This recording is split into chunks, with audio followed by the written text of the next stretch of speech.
Hey, family, I want you to ride with me and put your dukes up. Reactions. We got another one for you, man. I'm gonna be full transparent here. I haven't watched this video, so let's ride together.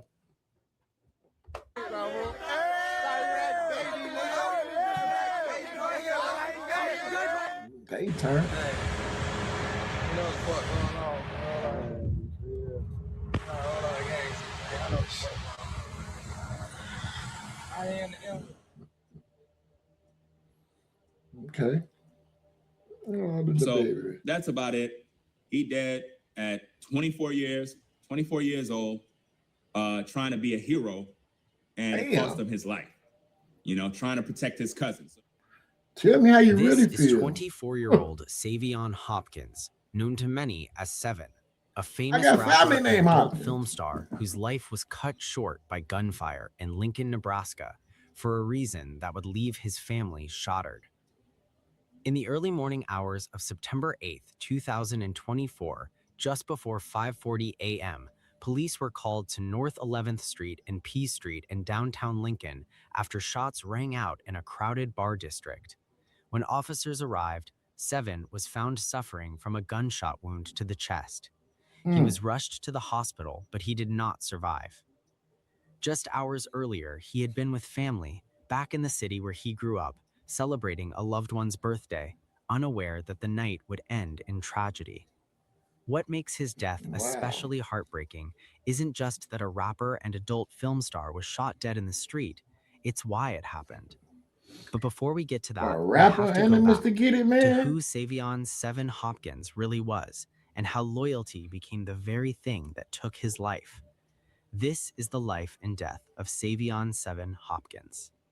The 24-year-old Savion Hopkins was known by many names, but the one that followed him most closely was Seven. To some, he was Jay Hefner, a name attached to images, music videos, and social media clips. To the people who actually knew him, he was something quieter and more complicated, a young man shaped early by responsibility, loyalty, and the constant pressure to be useful to the people he loved. He grew Yeah. up in Lincoln, Nebraska, surrounded by family, long before attention or online visibility entered his life. Details about his exact birthday have never been publicly shared, but those closest to him describe a childhood rooted in connection rather than chaos. Family mattered to Seven early on, not in a sentimental way, but in a practical one. He That's understood right. roles, he understood obligations, and as he got older, he began stepping into them without hesitation. Okay. That instinct to step up, to fill gaps, to carry weight would become a defining trait in his life, and it would quietly Sound like guide a nearly stand-up every dude to decision me. he made.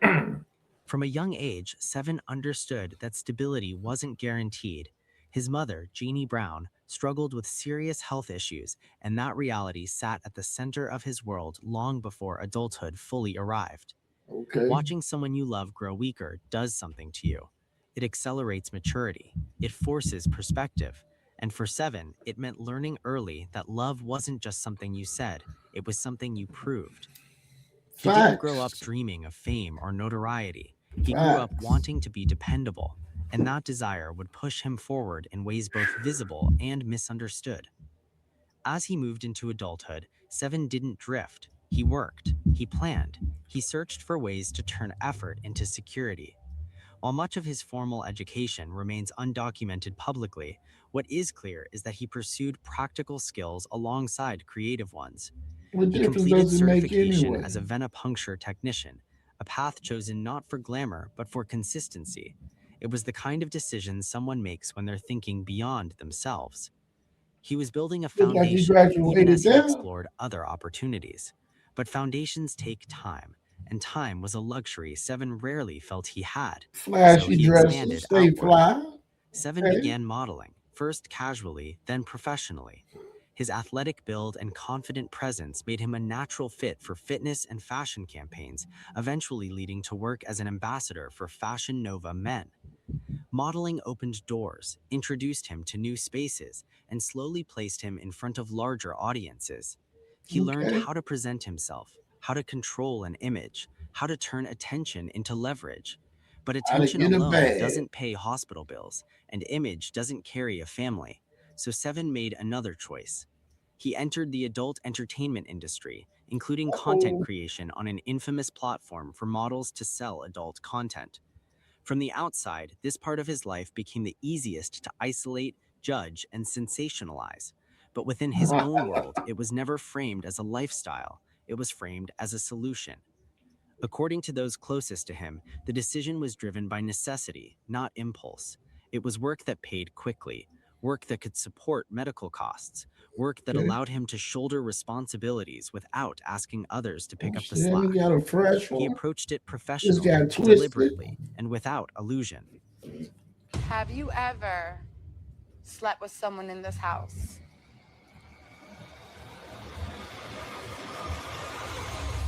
Yes. Who was it? Wow. Out gorilla.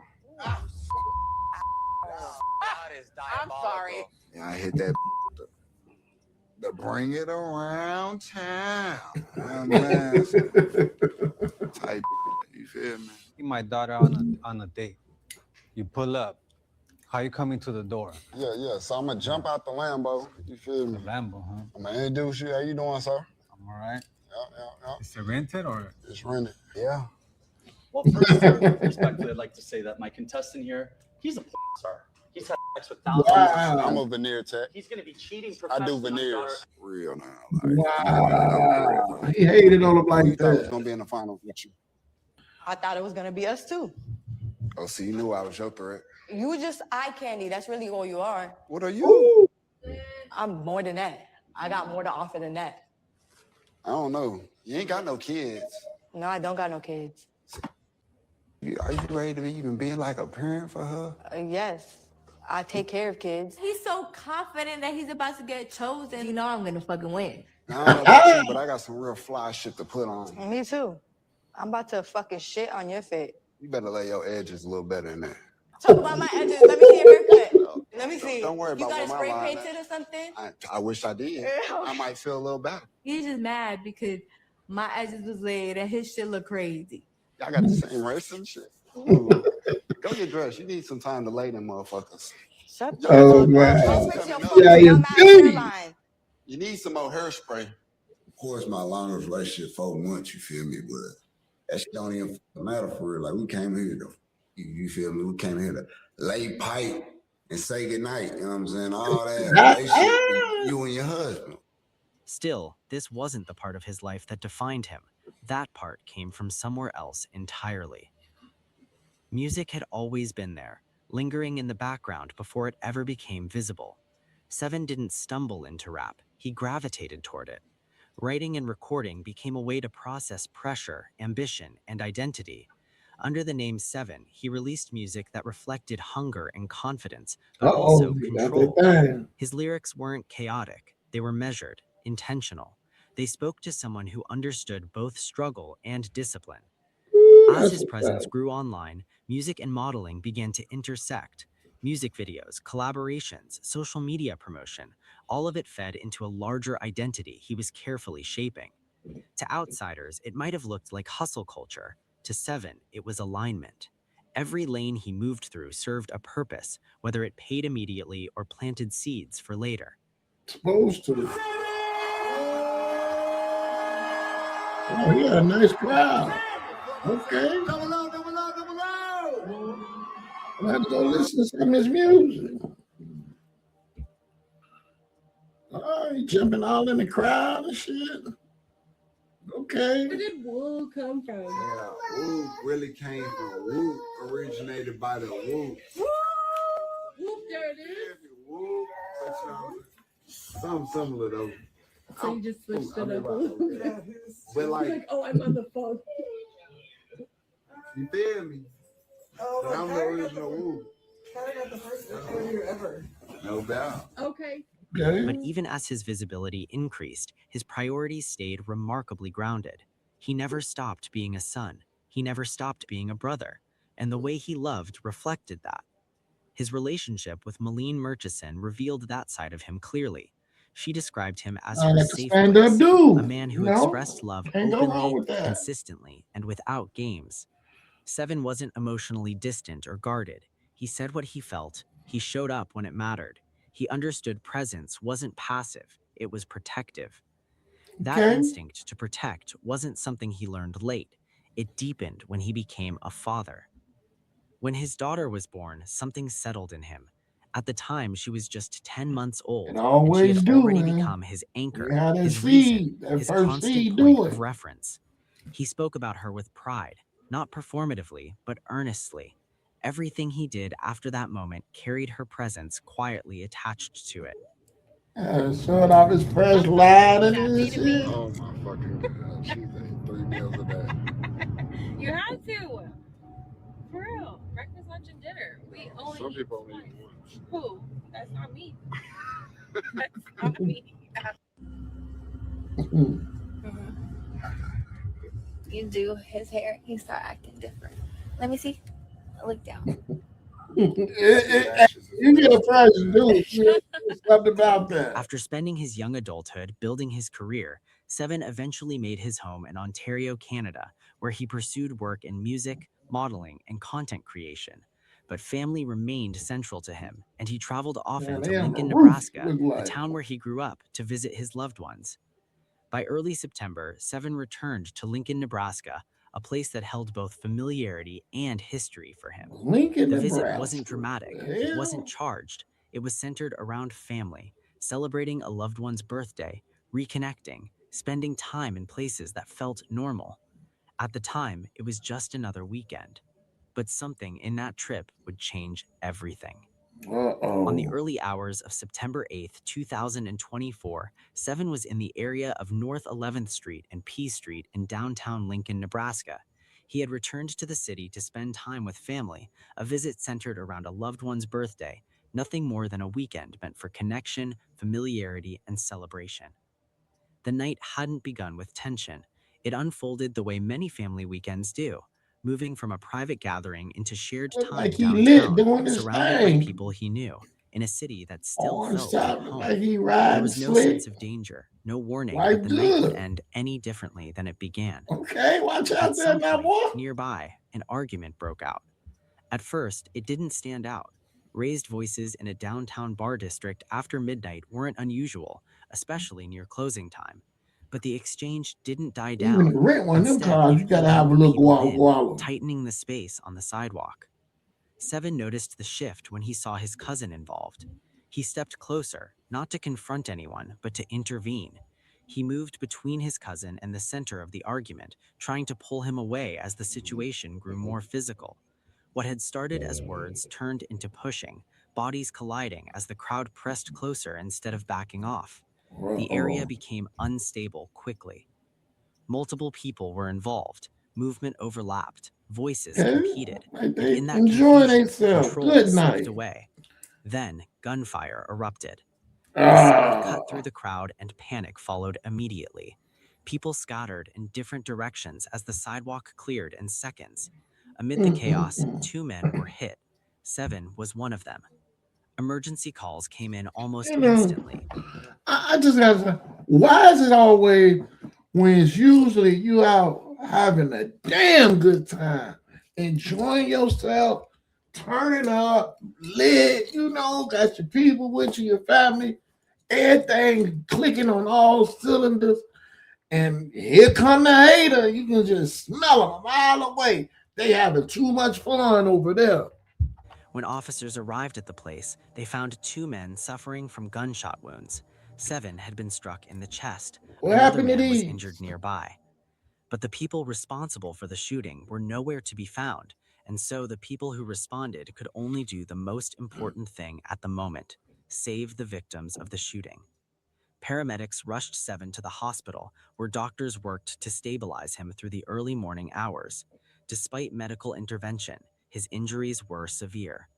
And at approximately 5:37 a.m. on September 8th, 2024, Seven was pronounced dead. Check that. Meanwhile, the second victim fortunately survived. I Investigators later always confirmed that is. police had been responding to multiple disturbances in the downtown area that night, Always with somebody several else. fights breaking out near the same cluster of bars. The environment had already been tense before the shooting occurred. What investigators did not find was any indication that Seven had gone downtown intending to confront anyone. There was no evidence of a prior dispute involving him, no known connection between Seven and the shooter, and no suggestion that he was the intended target. His involvement came Wow. from proximity, from stepping in, from being close when everything escalated. By morning, downtown Lincoln Stand up, returned to dude. routine. Streets reopened, businesses resumed operations. But for Seven's family, the night ended with unanswered questions and a reality that settled in quickly. Now, the hunt for the people behind it. In the hours that followed, the Lincoln Police Department began piecing together what little the scene had left behind. Officers get 'em. canvassed the area, closing off sections of North 11th Street and P Street, while detectives documented shell casings, tracked blood trails, and marked points of movement where the crowd had scattered. But almost immediately, investigators ran into the same obstacle again. By the time officers secured the area, much of what could have offered clarity had already dissolved into the night. Witnesses were difficult to locate. Many people who had been present had fled when shots were fired. Others were intoxicated, shaken, or unwilling to stay. Statements conflicted, timelines blurred. You know, I've come to the decision now to know that when a murder happens, they don't want to solve it if it don't get solved. Because if you can be at the police station, check me out now. If you can be at the police station and you can watch me in the store at 7-Eleven and they can see me from the police station, how is it they can't catch a murder? If you can follow my car from here to Missouri, how is it you can't solve a murder? Come on, man.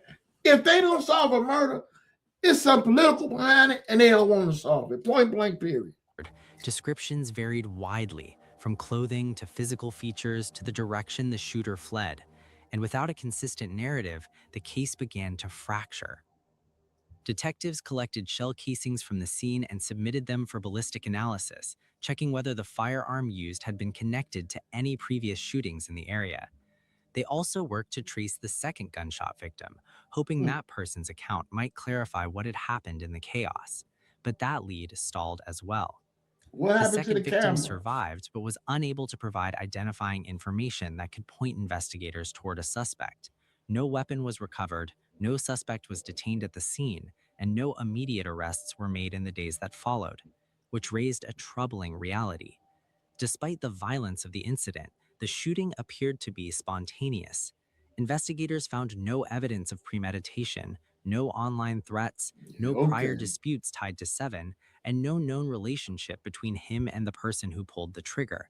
The investigation came to a halt. Days turned into... For Seven's family, that waiting period was agonizing. Answers felt slow, updates were limited, and grief was compounded by uncertainty. They knew who Seven was, they knew why he stepped in, but they didn't yet know who would be held responsible. Then, in October 2024, investigators announced a breakthrough.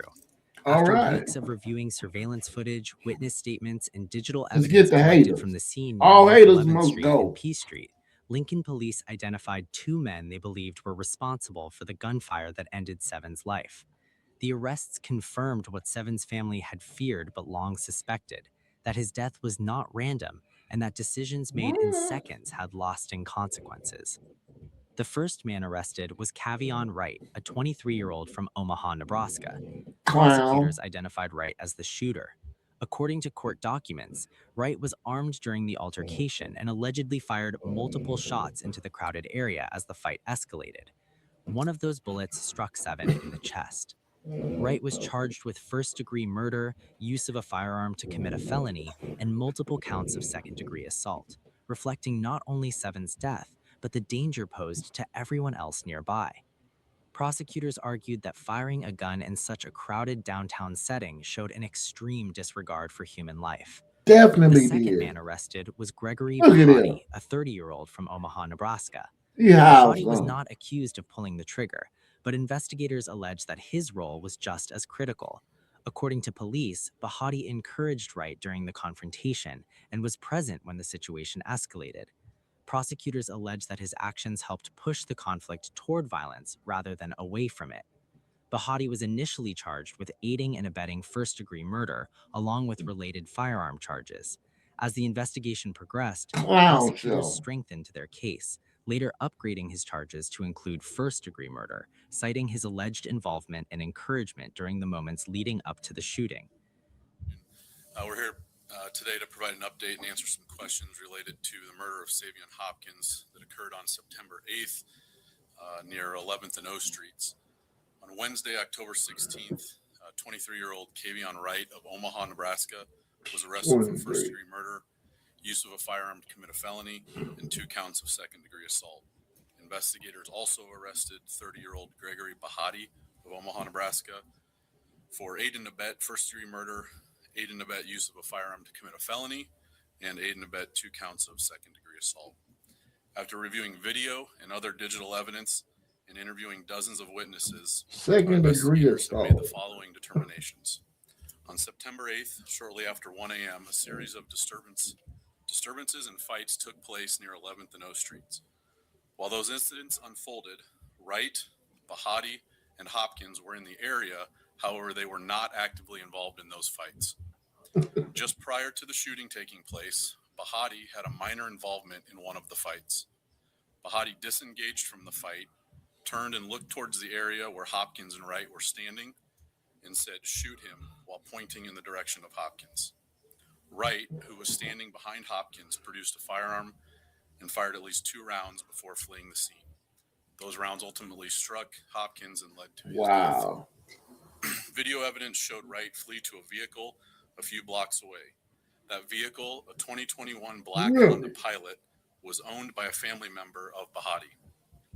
While working in conjunction with the Omaha Police Department, investigators were able to determine, based on video surveillance, Wright had left his residence in Omaha around 11 p.m., just before a couple hours before the shooting, wearing the same clothing that the person responsible for the shooting was wearing. See, they can follow you anywhere. They also determined that the black Honda Pilot was the vehicle that drove Wright from his residence in Omaha to Lincoln. That same vehicle then returned Wright to his residence after the shooting took place in Lincoln. On October 15th, arrest warrants were issued for Wright and Bahati. In addition, search warrants were issued for the residence of Wright and Bahati up in Omaha, Nebraska. The Lincoln Police Department, in coordination with the Omaha Police Department SWAT team, gang unit, and homicide units, along with the United States Marshals Fugitive Task Force, served those search warrants in Omaha, where Bahati was taken into custody just after 6 o'clock in the morning yesterday at his residence, and Wright was arrested shortly after around noon in Douglas County. Both Wright and Bahati were then lodged at the Lancaster County Jail.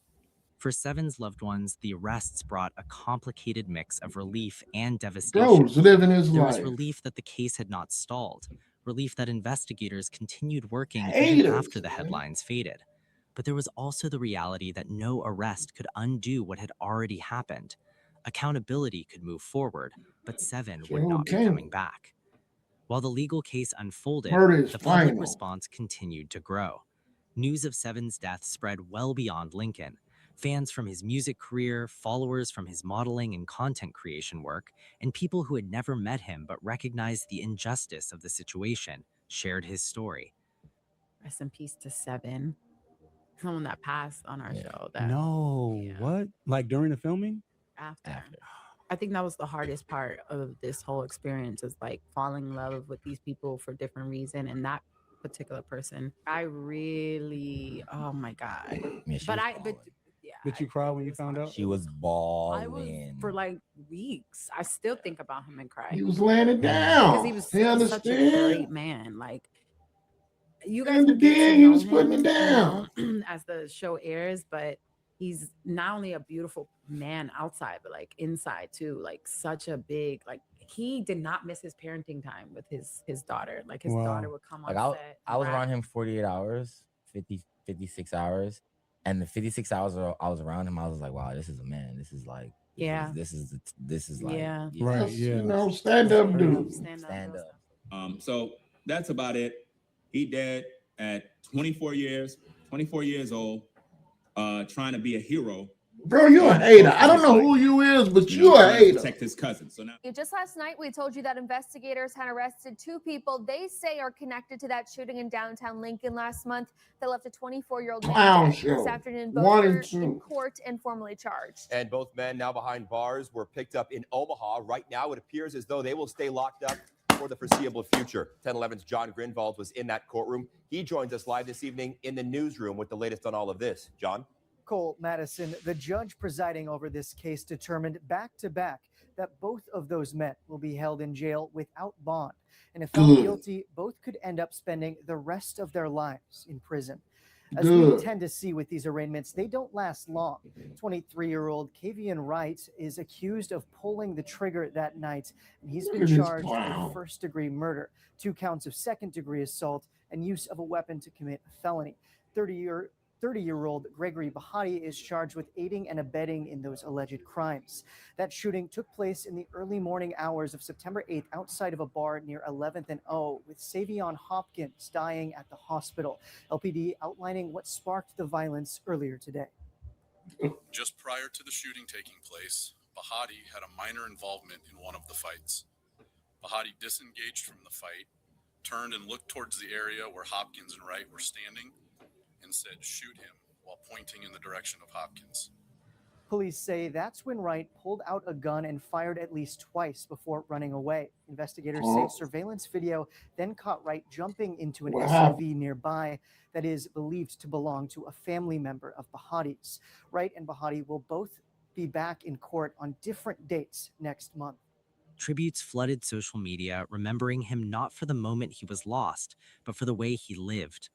A GoFundMe campaign was organized to support Seven's family with the goal of covering funeral expenses and helping them adjust to life without him. The fundraiser quickly surpassed its original goal, drawing donations from friends, strangers, and supporters moved by his story. In total, it raised $29,123 US. But still, no amount of money could replace what was taken. Seven left behind his mother, Jeannie Brown, who relied on him not only financially, but emotionally. He left behind siblings who leaned on his steady presence. And most painfully, he left behind his 10-month-old daughter. His baby was too young to understand why his father was suddenly gone. She would grow up learning who he was through stories, photos, and memories shared by others, through the way people described his work ethic, his loyalty, and his instinct to protect. The future Seven had been building for her would now be carried forward by those who loved her just as fiercely. Within the Lincoln community, Seven's death reignited conversations about gun violence, nightlife safety, and how quickly situations can spiral when weapons are introduced into crowded spaces. Many questioned how multiple disturbances could erupt in the same area in a single night. Others focused on the broader reality, how often lives are lost simply because someone was close enough when conflict turned deadly. Seven's story resonated because it felt painfully familiar. As the case against Kavian Wright and Gregory Bahati continues through the courts, Seven's name remains at the center of the conversation, not as a symbol of violence, but as a reminder of what was taken. And for his baby, for his mother, and for everyone who loved him, that loss is permanent. If there is one thing this story asks, it is this: pay attention to how quickly moments can turn, to how easily violence can escalate, and to how many families are left carrying grief that did not have to exist. Seven Hopkins' life mattered, and remembering him is one way to make sure that fact is never forgotten. What do you think about it? Let us know in the comments below. And if you found this story intriguing, please like, share, and don't forget to subscribe for more stories like this. Thumbs up to you, brother. Thumbs up to you. Come to understand. You know, I hate that, you know, the brother went out that way. You know what I mean? Another good brother going down. You know, sad situation. Now this little girl grew up without her dad. You know, it's America. You know, maybe we can figure out a way to sue the government for overflooding the streets with all these guns. But with that, I'm Action Family. Please like, share, and subscribe to get your boy in the algorithm. You know, I'm new at this, but I'm true at this. So help your boy out. Peace. Say no, crack kids.